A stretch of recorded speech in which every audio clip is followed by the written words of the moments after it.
Well, as I understand it, it's now 4:52, so I have 10 minutes to talk, and I will try to talk real quick. As I understand that some of your speakers are not English speakers, so I quickly typed up a summary outline page. So you feel free to share it, but I will be succinct, and at least I'll try to be succinct. Okay, well, I'll start clucking right now. Thank you, Sarah, for inviting me. And after talking with you, knowing that your primary interest is innovation, I thought I would talk about talent mobility, capital market, and their relationship with innovation, using Taiwan's path as an example. So first of all, your speakers have introduced Taiwan in terms of geography and so on and so forth. Let me just add a few things. We are about number 30, 32 in terms of 21 in terms of world economy, currently clocking about 730 billion US dollars in terms of GDP, and roughly 30,000 per capita. That would put us in number 32 around world economies. And in addition to that, in most of the world competitiveness, we rank around 15.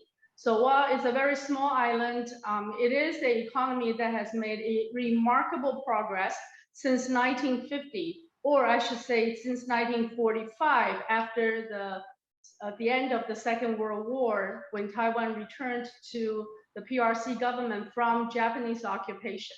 So it is a really fast-growing economy built on almost no resources. It's a very small island, inherited a dilapidated economy, really poor infrastructure after the war.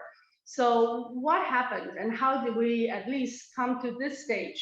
While we may no longer be the lead of the four dragons in Asia, we're still quite a success story.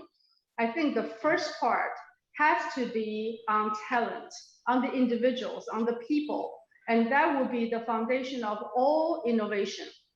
And what Taiwan has done was to put primary focus on education. For example, when I was a fourth grader, I was told that everybody will be giving a full 9-year education, which is from K to 9, from first grade to 9th grade. And that started in 1968, only 20-some years after the end of the war.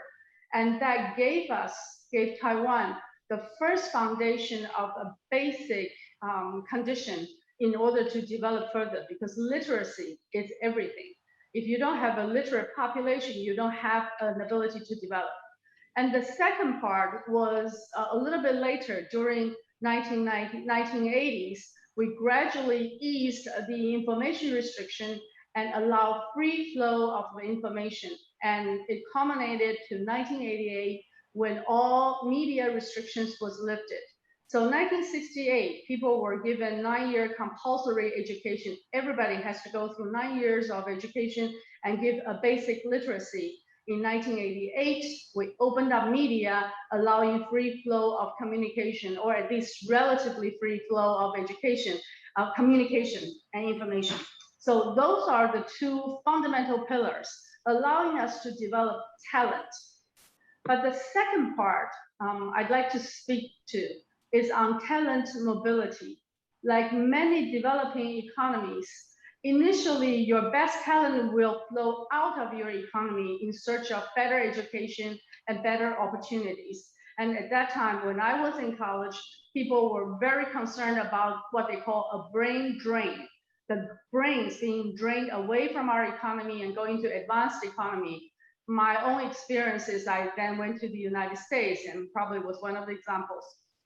What happened was the disastrous brain drain ended up being a blessing in disguise, because 20 years later, some of those top brains being educated in advanced societies in Europe or in the United States went into top companies, got into the forefront of technological and other developments, and matured into strong business executives. And when Taiwan was suitable for them to develop their own businesses, like many entrepreneurs, they repatriated back to Taiwan. So the curse of a brain drain became a blessing of repatriated top talents. Your last speaker talked about TSMC, which is a very hot company at this point, was founded by Morris Chan, who came back from from Texas Instruments is a prime example. So from brain drain to repatriation, you have some necessary conditions. What happened was during the 80s and 90s, Taiwan first used government positions to attract top talents back to Taiwan. So a lot of the policymakers, the regulators, who built a new environment suitable for innovation and development. And then higher education, which a lot of you belong to, the universities, the academic, the research institutes attracted the next top talent flows, including industry research institutes. So ITRI in Taiwan was founded and attracted those top talents being trained in AT&T, in AT&T, in IBM, and they came back to bring their expertise back to Taiwan and develop our indigenous industry. The third one is a little bit surprising because as the government and institute attracted those two waves of talents, they then transferred their technology and their know-how into practical businesses. And that allowed a lot more talents to be recruited back from overseas and also gave youngsters domestically great opportunities to grow. So it becomes a very strong pipeline. And this pipeline initially was on government-funded large projects and then was founded and fueled by capital market, which will be my third topic. So on talent mobility, and then now we're moving into capital market and its role. If you look at Silicon Valley, you'll see a lot of boutique designer houses, and a lot of them will be even having Chinese conversation during their breaks. And many of those people built a pipeline from Taipei to Silicon Valley, and then they come back to test market their products and use Asia and the rest of the world, including mainland China, the rising China, as their market to prove their basic model. Then they either sold to major giants through M&A, or they went to the United States NASDAQ for IPO, or they went public in Taiwan, then issued ADR or GDR in the Wall Street. So capital market became the lasting fuel to continued innovation and development. So it took the last baton and run to the finish line. So all in all, in my short 10 minutes, I'd like to just use Taiwan as an example to say, if you just have talent, first of all, you must have education to have raw talent. But if you just have talent and have them only lock in the locality and didn't give them sufficient ground to grow, then they will no longer blossom or flourish like what we've seen in the case of TSMC. Talent should be mobile. They have to flow internationally. They have to go to where they can develop to the best possibility.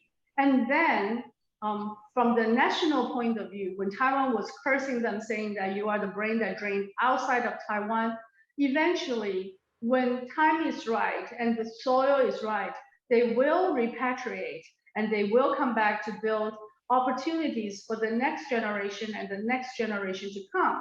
And that will be a virtuous circle, especially if it's then fueled by the capital market, when capital went in to support the development of entrepreneurs, allow them to make mistakes. And even when they make mistakes, when they fail, still fund their next entrepreneurial ideas, then you will have a very flourished capital market funded entrepreneurship. And that will be the lasting innovation and the lasting talent building, the lasting value building. So with that, I think I am almost done with my 10 minutes, and hopefully we will have opportunities to delve into it further. But let me just end with a couple of challenges. If you look at our current challenge, look at WEF. Every year they do global competitiveness. Taiwan did extremely well in basic infrastructure. It did fairly well in efficiency enhancer, but it sort of fell when we look at sophistication and innovation, the final icing on the cake. Recently, we are also being punished by the following things, and this is through the poll of international businessmen. They don't have a national loyalty, so they're really objective. They think in terms of our overall ranking, we are about 15, 16, but the following 5 things are where we fare the poorest. The first one is institutions. We probably didn't build it as strongly and robustly as we should. The second one is labor market in terms of our rules and regulations. There are so many restrictions and that hindered further development. The third one, which is a big surprise, is technological readiness. We thought ourselves to be an IT advanced island, but in terms of our technological innovation, especially in terms of applications, the digital services, we are now lacking and at least not on par with our competitors. The fourth one is something that we probably couldn't do, and some smaller economy is in the same situation as us, is market size, and that's our natural boundary condition. The fifth one is business sophistication. So while Taiwan can tout its past achievements, I think these 5 things are really, really critical for us to move forward. And if we were to face the challenge, open the market, open the flow of capital, talent, and business opportunities will be a tried and true remedy for us.